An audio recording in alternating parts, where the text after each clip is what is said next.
There we go. All right. Hello, everyone.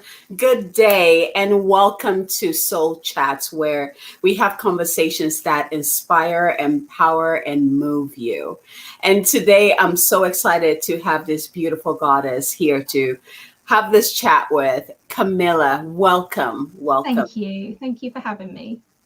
And I always forget to introduce myself, so I'm going to do that real quick. Good idea. It's such a bad habit. Like I just get excited and I move into it. But for those of you who don't know me, my name is Abigail Mensah Bonsu.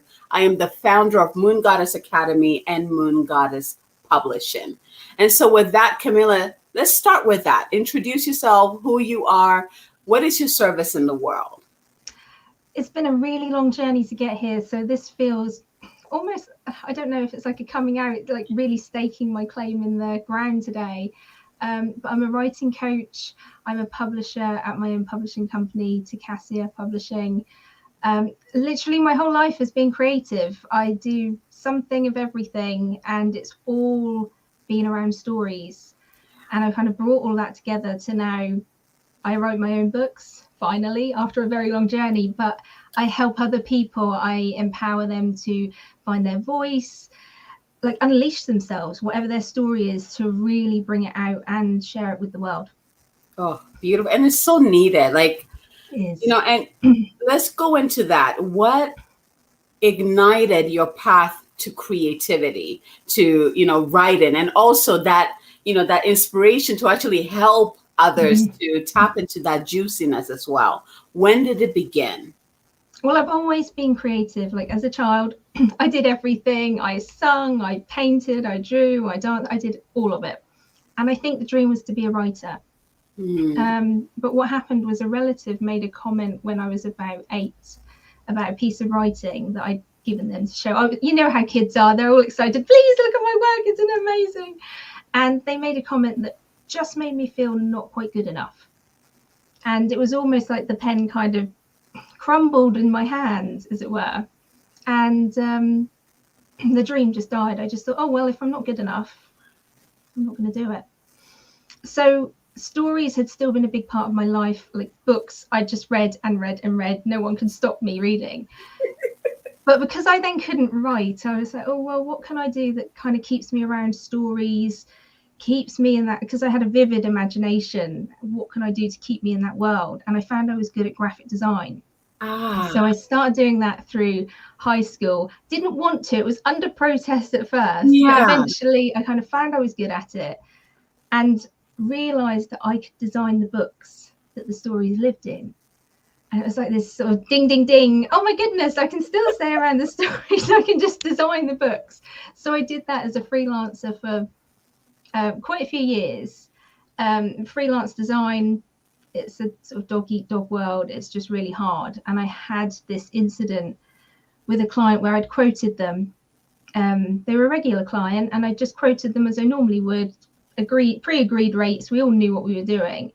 And then they came back and offered me over 75% less than what I'd quoted. And I said, I can't afford to do it for that. I'm not going to. I don't want to set this precedent with you, with anyone else, with myself. So we all, after, some words were said, we all walked away from each other. I decided I'm not going to do graphic design anymore. Couldn't face it, lost my love for it, disillusioned with the process. So I went and did wedding photography for a couple of years. Which, as an introvert, that was quite a challenge. I bet. But you know what? It taught me a lot about just walking into a room full of people and building up rapport and just, bringing that energy, even when you don't feel like it, even when you've got a job to do. But I then had a panic attack at a wedding. And I was all on my own. It was lunchtime. I had no phone signal, couldn't get any help.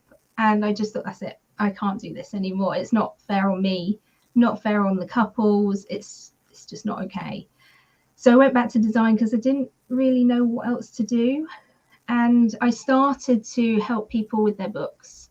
And what I found was I was limited. They were starting to ask me not just to do the design of the books. They wanted help with the writing. Yes. But I didn't think I was a writer. So I was like, what am I going to do? And I decided to take on a coaching qualification because I thought that will help me kind of bridge that gap. Yeah. And it really did open me up. It helped me regain my love of creativity in general. It sort of unlocked that passion in me. But what I then did is turned my coaching skills onto myself and found this memory of this, what my relative had said, unlocked that for myself so I could begin writing. And what I realized is when I remembered, because obviously over the years you forget what happened, but when I unlocked the memory, I think it was last summer, I remembered the moment so clearly when this relative said this thing that made me feel so small, and the feelings, the emotions were just as raw as the day it happened. And I just thought to myself, I don't want anyone else to ever feel like that. It's just the worst feeling to have your voice diminished, to be made to feel small, to be made to feel like you're not good enough. And I didn't want that for anyone else. So it sort of put me on this path of bringing together everything that I've ever done, all of the skills, all of the knowledge that has been, it's been a decade now around books and design, and just trying to help people share those stories and just feel empowered, because like I said, I don't want anyone else to feel like this. It's been a long road for me to feel okay about sharing my own story, just to let those emotions go and feel like I'm good enough. So I've kind of walked the path that I ask other people to walk, which I think is really important. So yeah, that's pretty much how I got there. Wow, what a journey, right? Right. I love how your creativity continued to express itself in different, whether it's the photography, like you were still in your element. It was different just, phases. Yeah. It was like I couldn't not express myself. I had to find a way to let it out. I mean, by a certain point, I figured that I was pretty much unemployable. No one was going to want me in a 9-to-5. I'd been, doing this far too long. But it was definitely, even though I felt shut down from being able to write, it's like, okay, we need to find another outlet for this. And I think that's really important for people to realize in general, that a lot of people don't think they're very creative, but it's maybe how you reframe that and see, how are you being creative in another way? Okay, you may not be traditionally painting, for example, but perhaps you arrange your garden and floral arrangements and things like that. That's a creative thing as well. I think we're very set in creativity must be like a tangible thing at the end of it, and it doesn't have to be. I know. This topic of creativity, it's been coming in a lot this week already. I know today's Tuesday, but yesterday I had an interview for a summit series that's coming up in July. And that was a topic that came through. And we talked exactly about that, the different phases of creativity and how most people don't see themselves as creative. Because when we think about who is a creative person, we're thinking about the artist with that gorgeous painting over there. And we're like, there's no way I can draw like Picasso or, it's like, and so immediately, and, I love that you shared where that shot off, where you shot yours off, because usually it begins very young. And then we see what media tells us to see about creativity. Absolutely. And then we shut it down even more because it's like, there's no way I can do that. I don't do that. Right. And yet, like you said, you're creating beautiful flower arrangements. Maybe it's just for your house or for your friends, or your garden looks immaculate. Like just the way you arrange all the plants, like all of that is a way of the divine feminine expressing through us. Absolutely. It's a real creative choice that you're making, even though you don't think about it. I think what happens to a lot of people is when we're at school, we're all given labels, like she's the creative one, that one's the sporty one, there's the popular one. And we forget that we can take the label off.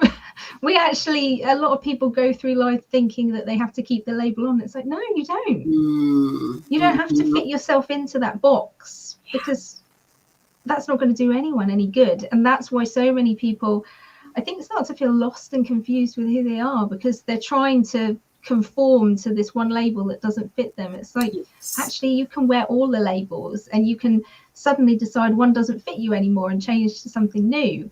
Yeah. It's for me, creativity is a really fluid process. It's not something you can just hold on to and it stays the same. Yes. And you're showing it. You're a great example for that. Like the story you just shared, it reminded me that real quick. Let's see. Oh, aloha, sister. Aloha, Felicia. Esther, hello, my love. Hello. Thank you guys for joining us live. Hello. So, in high school, because I was born in Ghana and I went to high school there. And when you get to high school, well, at least the high school that I went to, it's almost like a major. There was two choices. You were doing catering or you were doing art. And it was just the two. And so there was always the art kids and the catering kids. Yeah. And now, like, as we're talking about that, I was like, they were both creative avenues. It's just which part did you want to start with? But, as young as we are, I can see how some of the kids might be like, oh, I'm just all about culinary. That's all I am. And then the arts is like, that's all I am. But thankfully, like now seeing my classmates, like they're doing their own thing, right? That's amazing. Yes. Yeah. It takes a while to kind of take all of those labels off and just think, you know what, bugger it, I'm going to do what I want to do.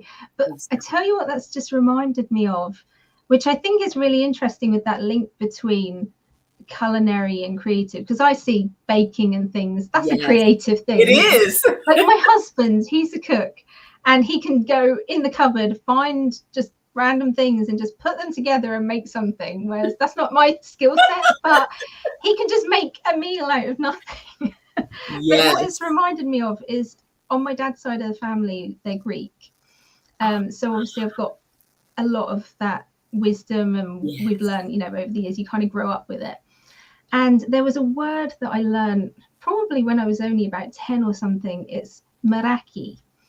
And what it means is it means to pour your heart and soul into something. And originally it was used for the grandmas, the yayas, when they were cooking, because they would pour their love, their devotion, everything they knew into baking you the cookies. And when you ate them, they just tasted different. Because they had that little essence, that piece of her, and you could get the recipe off her and bake them yourself, and they never quite taste the same. Yeah. Because they've got meraki in. Yes. And what is interesting about the word meraki is it was originally used for baking, but it's actually become something that people use for any creative pursuit now. If you're pouring your heart and soul into it, you're doing it with meraki. So this kind of idea that people have separated the two out, it's like, no, actually they're completely the same. They're all part of that same creative sphere. That we just, when you're pouring your love and your soul into it, and when you're like bringing all these pieces together and putting them, like mix them in a pot, see what you've got, that's creative. It doesn't matter whether the outcome is a beautiful meal or a painting or your amazing flower beds. It's all creative. Exactly. Oh, well said. I love that word.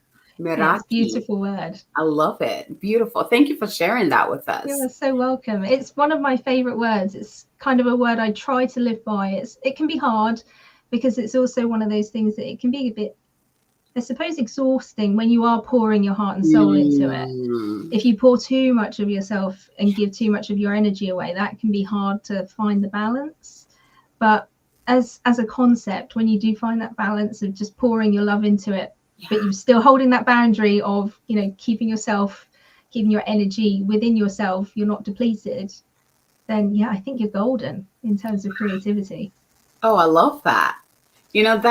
This one thing that's coming in with that, if anyone who is expressing their creativity and is feeling good, but then at the end they're like, why am I so exhausted? This is draining me.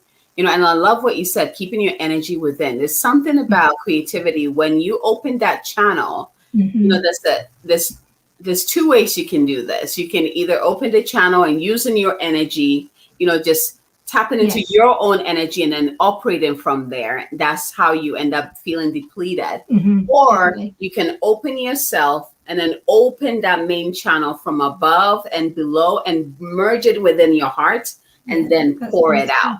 That when you're done, you're like, I can do 10,000 more. Yes, exactly. You never get tired. It's like a boundless energy because it's just flowing through you. Yes, exactly. And I think it's hard sometimes for some creators to separate themselves out from it. They make it mean too much. They forget that it doesn't have to come from them. Exactly. It can come through them instead. And I mean, I've done it myself with different projects. A couple of years ago when lockdown started, I ran a 30-day writing challenge to do a manuscript in a month. And I'd never run a challenge before. And I was recording all the videos, doing all the emails, scheduling all of these things to prepare for it. And I was doing it from 9 till 9, you know, every single day, just had so much energy to do it because it wasn't really coming from me. It wasn't about me. Yeah. It was coming kind of through me. And then there's been other times where I do projects and, you know, after an hour, I'm just completely depleted because I'm trying to draw it from the stone. Oh man, I have experienced that before. It's like pulling teeth. You're like, what is happening? You know, but there's something about creativity, not something. Creativity is connected to the divine feminine, which is connected to flow. So when you tap or you open your creativity, you need to feel that flow, not just from yourself, above, below, within yourself, and then outward. And then it flows different outward. quality. Yeah. When you do it like that, it's just got a different quality. I mean, I've seen it in myself when I used to do design work. Sometimes it would be so intuitive and just flow that I could do like a logo or something that was perfect, needed no revisions in 5 minutes flat. And people would be like, how did you do that? And then I would have another project where it was a struggle and I was in my head about it. And, you know, it could take me 5 hours and still look like my dog could do something better.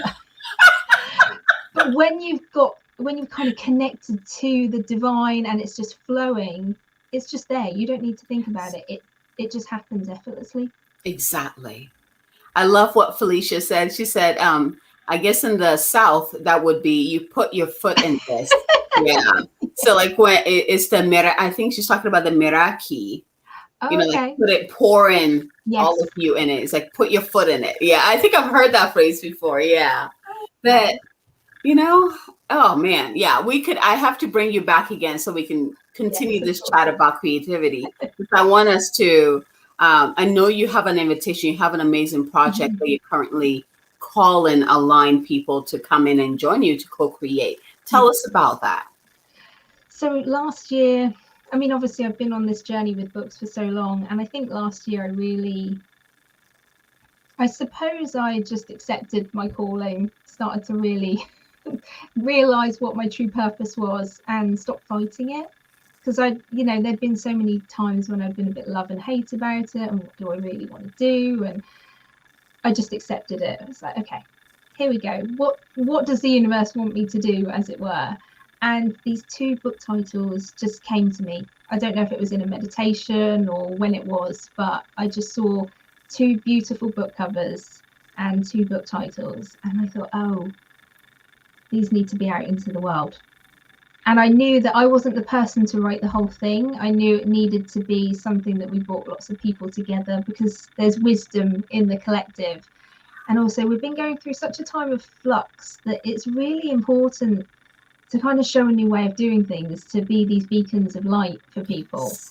So I created these 2 covers and then I got a little bit intimidated, if I'm being completely honest. I just thought, oh, they're a bit powerful, they're a bit potent. I'm not sure if I'm the person to do this. Don't worry, we all go through that. I know, right? You have this kind of moment where you think, oh, I'm really not sure about this.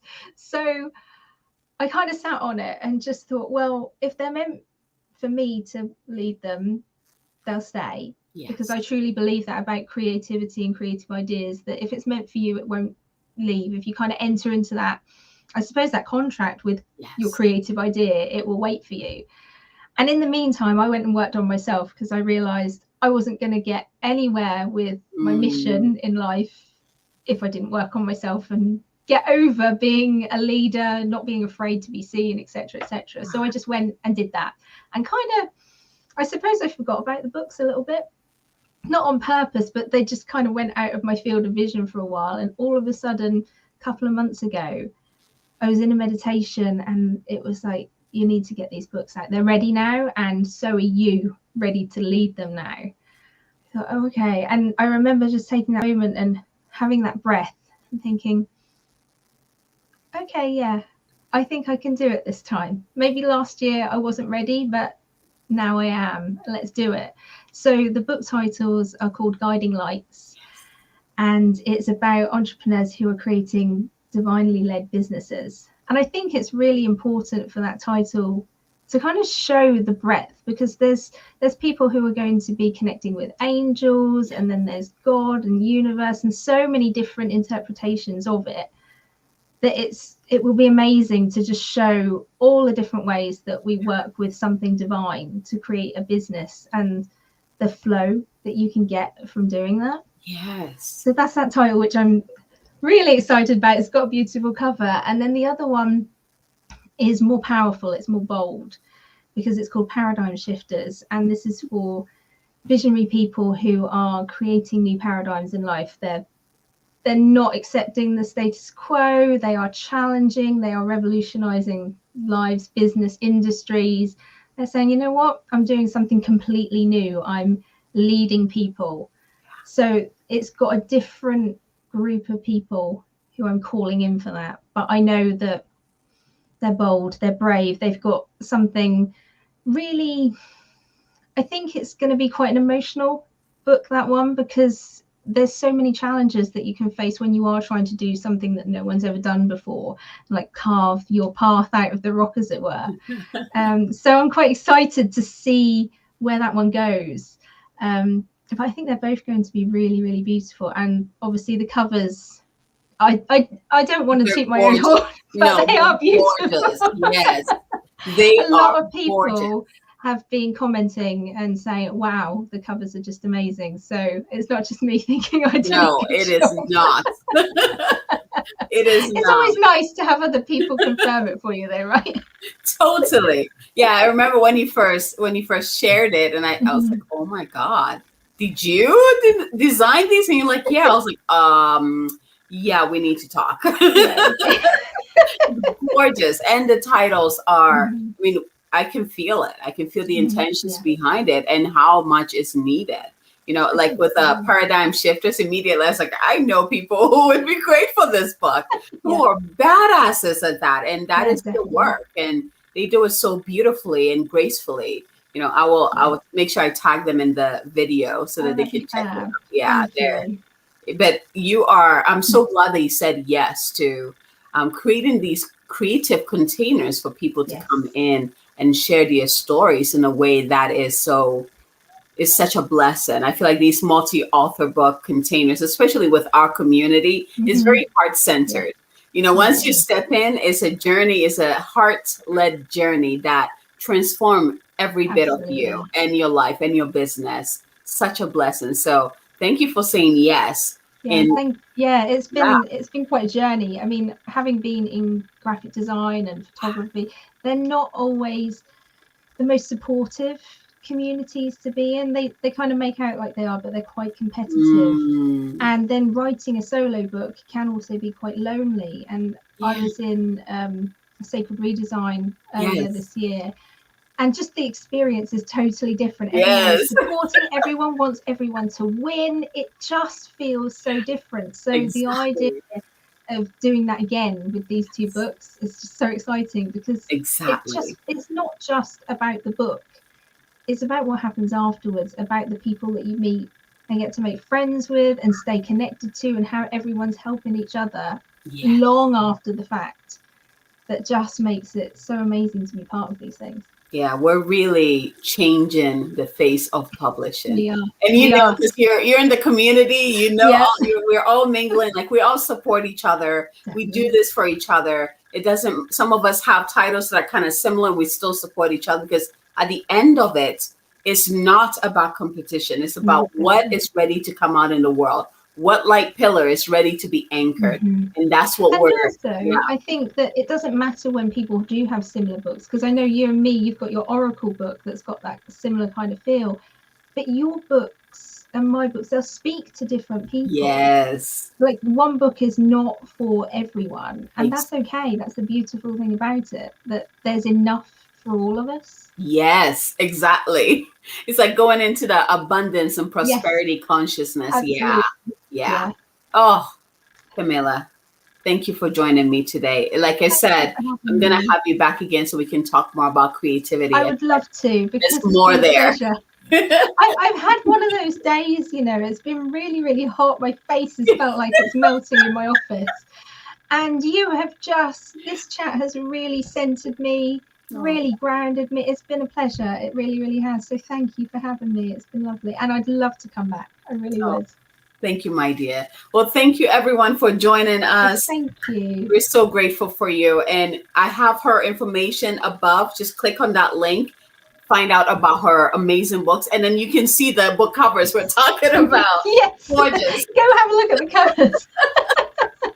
So check it out. And if you have any questions, you can also find her. Again, all her information is up there. Just send her a message, talk to her. You know, you've connected with her. You see how easy it is to talk to her. Don't be nervous. Don't be scared. Don't bite, I swear. Yes. I'll put a comment under this video. So if you want to ask me any questions, please get in touch. I'm an open book.